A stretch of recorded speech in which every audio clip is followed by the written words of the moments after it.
Manok. Magluluto tayo ng lasagna. Ayan po ang mga ingredients ko. Flour, bell pepper, tsaka yan. Lagyan natin ng paminta. Konti.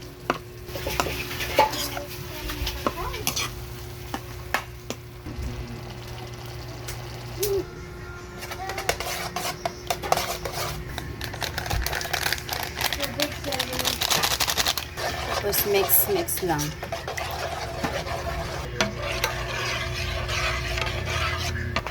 Mix lang hanggat sa lalapot siya, guys. Ganyan siya. Hoy, boses mo, pre. Ganyan siya, guys. So, malapot na siya. Pwede na yan. Ganyan siya kalapot. Ganyan po siya. Ilagay na natin yung manok.